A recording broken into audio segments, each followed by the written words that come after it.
Education academy में आप सभी का स्वागत है। आज हम कक्षा 12 हिंदी अनिवार्य की पुस्तक आरोह के पद्य खंड हरिवंश राय बच्चन आत्मपरिचय एक गीत इससे संबंधित महत्वपूर्ण प्रश्नों का अध्ययन करेंगे जो शेखावाटी मिशन 100 के द्वारा आयोजित किए गए हैं। परीक्षा की दृष्टि से अति महत्वपूर्ण है। वैसे तो देखो, जब विद्यार्थी खुद मेहनत करता है तभी रिजल्ट आता है, लेकिन इसके साथ से हो सकता है आपको कामयाबी हासिल हो। तो हम शुरुआत करते हैं। पहला प्रश्न देखिए, हरिवंश राय बच्चन का जन्म कब हुआ था? उत्तर है 1907 ईस्वी इलाहाबाद। दूसरा, मधुशाला 1935 ईस्वी एवं मधु कलश 1938 ईस्वी किस कवि के काव्य संग्रह है? उत्तर है 2, हरिवंश राय बच्चन। बच्चन ग्रंथावली कितने खंडों में प्रकाशित है? उत्तर है 4, 10 खंडों में। नेक्स्ट, हरिवंश राय बच्चन की आत्मकथा कितने खंडों में प्रकाशित है? उत्तर है 3, 4 खंड। नेक्स्ट, बच्चन की मधुशाला कविता में एक घूंट किसका एक घूंट है? उत्तर है 3, जीवन का। नेक्स्ट, हरिवंश राय बच्चन की मृत्यु कब हुई थी? उत्तर है 3, 2003 ईस्वी मुंबई में। नेक्स्ट, क्या भूलूं क्या याद करूं किस कवि की आत्मकथा है? उत्तर है 3, बच्चन। नेक्स्ट, प्रवासी की डायरी किस कवि की डायरी है? उत्तर है 2, बच्चन। नेक्स्ट, बच्चन के अनुसार मनुष्य का दुनिया से किस प्रकार का संबंध है? उत्तर है 2, प्रीति और कलह का। नेक्स्ट, कवि बच्चन ने जीवन को किसका सामंजस्य कहा है? उत्तर है 1, विरुद्धों का। नेक्स्ट, निम्नलिखित में से छायावादोत्तर गीति काव्य के रचनाकार कौन है? उत्तर है 3, बच्चन यानी हरिवंश राय बच्चन। फिर देखिए, एक पंक्ति में जो शब्द के उत्तर आते हैं प्रश्नोत्तर में। पहला, यह सोच थका दिन का पंथी भी जल्दी जल्दी चलता है। बच्चन की कविता दिन जल्दी जल्दी ढलता है कि ये पंक्ति क्या प्रेरणा देती है? उत्तर है लक्ष्य की ओर बढ़ने तथा लक्ष्य प्राप्ति हेतु प्रयास करने का। नेक्स्ट, अगला क्वेश्चन देखिए। अगले प्रश्न में पूछा है, मध्ययुगीन किस फारसी कवि का मस्तानापन हरिवंश राय बच्चन की कविताओं में अर्थ विस्तार पाता है? उत्तर है 2, उमर खयाम। नेक्स्ट, जीवन एक तरह का मधु कलश है, दुनिया मधुशाला है, कल्पना साकी और कविता वह प्याला है जिसे ढालकर जीवन पाठक को पिलाया जाता है। उपर्युक्त पंक्तियां बच्चन की किस कविता से हैं?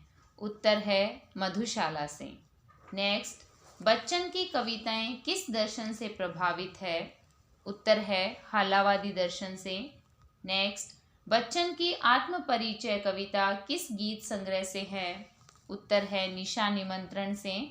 नेक्स्ट, आत्मपरिचय और निशा निमंत्रण गीत किस कवि द्वारा लिखे गए हैं? उत्तर है हरिवंश राय बच्चन द्वारा।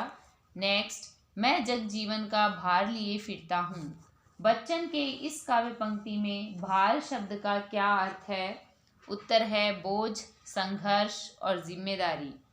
नेक्स्ट, सांसों के 2 तार पंक्ति में कौन सा अलंकार है? उत्तर है रूपक। नेक्स्ट, मैं निज उर के उद्गार लिए फिरता हूँ। बच्चन की इस काव्य पंक्ति में उद्गार शब्द का क्या अर्थ है? उत्तर है मन के विचार एवं भावनाएं। नेक्स्ट, मैं और जग और पंक्ति में कौन सा अलंकार है? उत्तर है यमक अलंकार। नेक्स्ट, मैं भव मोजों पर मस्त बहा करता हूँ। बच्चन की आत्मपरिचय कविता की इस पंक्ति में मौजों शब्द का क्या अर्थ है? मौजों शब्द का अर्थ है लहरें।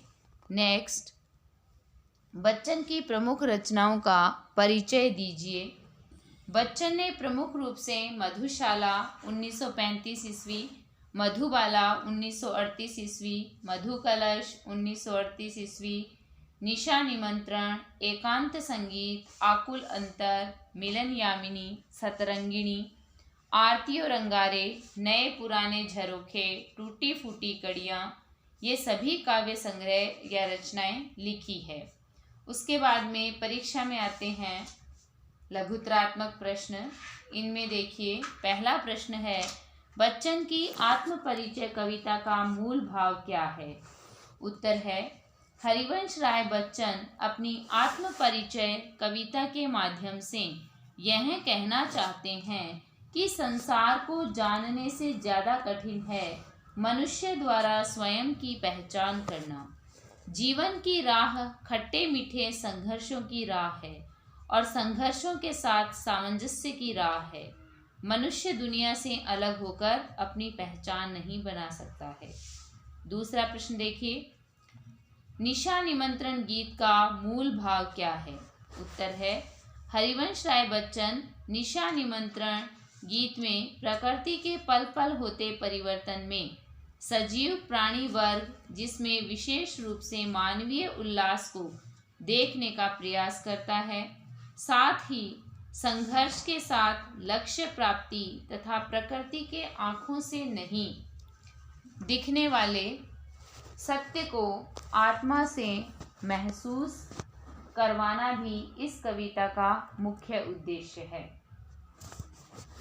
आगे देखिए, तीसरा प्रश्न है, नादान वही है हाय जहाँ पर दाना, पंक्ति में कवि का क्या आशय है? उत्तर है, इस पंक्ति में कवि हरिवंश राय बच्चन कहना चाह रहे हैं कि नादान प्राणी अर्थात मनुष्य और उसका स्वार्थ वहीं तक सीमित है जहाँ पर उसको दाना अर्थात आजीविका मिलती है।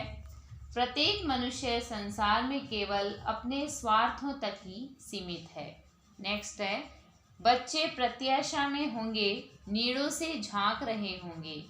बच्चन की कविता दिन जल्दी जल्दी ढलता है कि उपर्युक्त पंक्तियों का क्या आशय है? उत्तर है, उपर्युक्त पंक्तियों का आशय है कि घोंसला और घरों में बच्चे जब दिन ढलता है तो अपने माता पिता के इंतज़ार में रहते हैं और उनके आशा रहती है कि वे अपने माता पिता से घर लौटने पर कुछ न कुछ जरूर प्राप्त करेंगे, और माता पिता भी इस आशा में जल्दी जल्दी कदम बढ़ाते हैं कि घर पर बच्चे उनका इंतज़ार कर रहे होंगे और दिन ढलने तक उनको घर पहुंचना है। इस प्रकार से दोनों ही तरफ से प्रत्याशा रहती है जो मंजिल तक पहुंचने की प्रेरणा पैदा करती है। नेक्स्ट, बच्चन के काव्य की शैलीगत विशेषताएं लिखो। इसमें देखिए, बच्चन मुख्य रूप से हालावादी दर्शन के रचनाकार हैं, इसलिए उन्होंने अपने काव्य की भाषा सरल और जीवंत रखी है।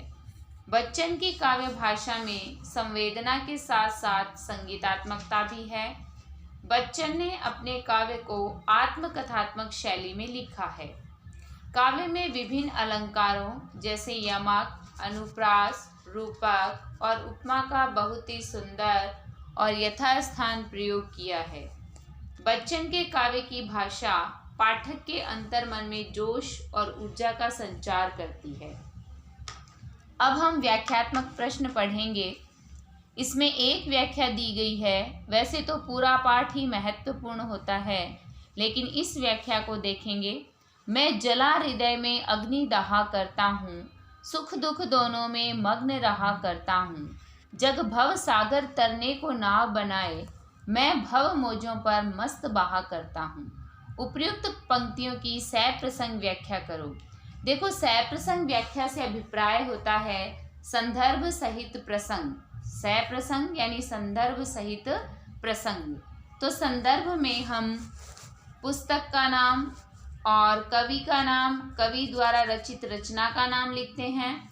प्रसंग में उसमें क्या भाव स्पष्ट किया गया है वह लिखते हैं और व्याख्या उस पूरे पद्य की करते हैं।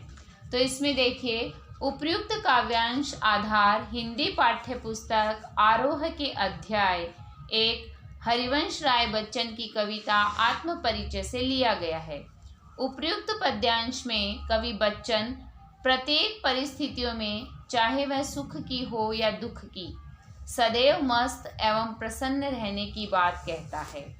कवि कहते हैं कि मनुष्य जीवन में सुख और दुख दोनों आते हैं, लेकिन मनुष्य विपरीत परिस्थितियों में बेहद दुखी हो जाता है। वह अंदर ही अंदर हृदय में अग्नि की तरह जलता रहता है।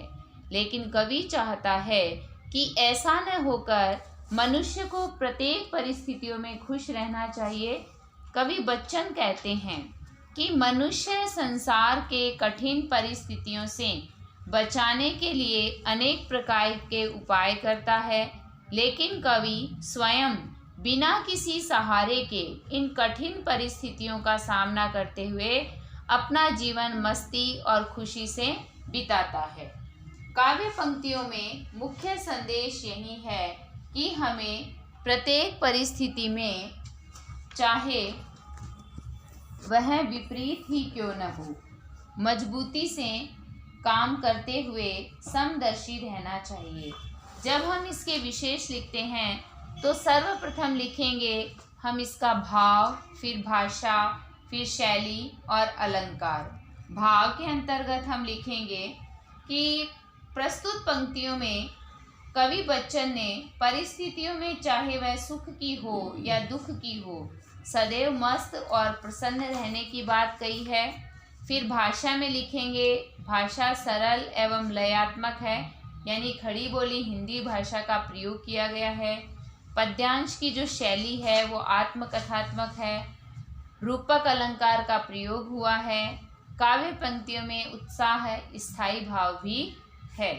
तो इस प्रकार आज हमने शेखावाटी मिशन 100 के द्वारा जो महत्वपूर्ण प्रश्न दिए गए हैं प्रथम पाठ के, उनका अध्ययन किया है। कल हम अपने नए वीडियो के साथ आपके समक्ष फिर उपस्थित होंगे। धन्यवाद।